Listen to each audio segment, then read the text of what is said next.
Well, thank you very much, Tony. I'm delighted to be here. It's a particularly auspicious occasion for me because I remember back in the days of the fire chief, Cliff Hansen.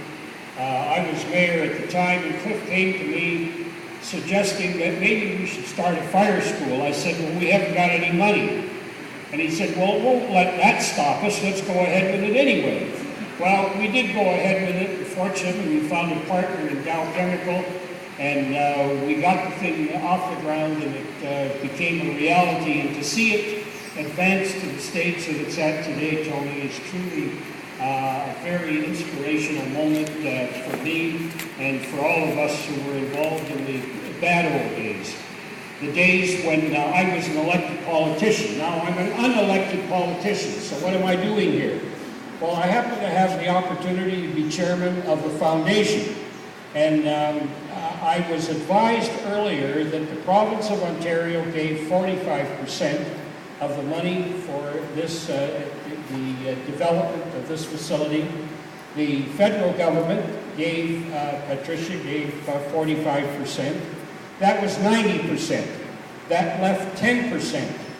Well, the 10% is the amount that the foundation, the college foundation, had to come up with in order to complete the funding.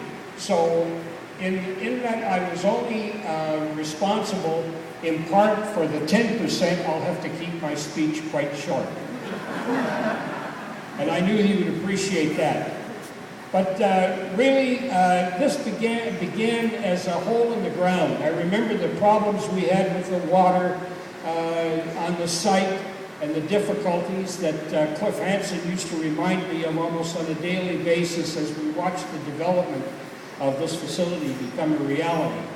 And all I can say is that the funding that was a true partnership between the provincial and the federal government. And by the way, that partnership never happened when I was in office. I can't understand how Pat and Sue made it happen while they were in office, but I'd like to compliment both the federal and the provincial governments for doing something that contributes significantly to the betterment of a community. So let's thank these ladies and gentlemen for what they've done.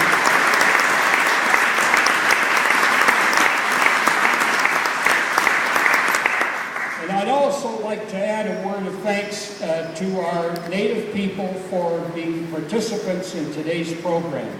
A couple of weeks ago, I had the opportunity to be at the college when we opened up the new room for our original students and to give them a meeting place that they would feel comfortable with, which is right adjacent to the to our president's office. It's just across the corridor.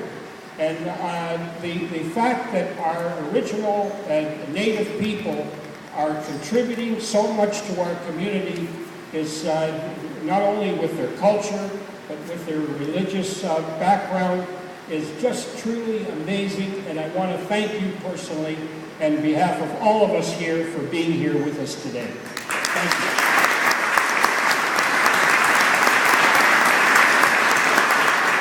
Now, I've just about run out of my time, so I'll have to go. But before I do, let me just say that to see this facility become a reality is truly an encouraging part for me because it started as a dream about 40 years ago and it's become a reality today. It's going to continue to train our fire and rescue students in a fashion that cannot be replicated in many other places in the entire country. There's only one other school, and it's in Alberta, I believe, that even comes close to what we're doing here at Lambton. So we're truly encouraged by the kind of enrollment that we're seeing at the college. And by the way, I have to say a word about Tony Hanley. Tony and I attended our last foundation meeting yesterday. And I had an opportunity to say thank you on behalf of the community to Tony, but I want to do this in a more formal sense, if I might. This may be one of the last formal occasions that Tony will have as president of the college since he's going to be retiring at the end of this year. This man has brought a true leadership to the college.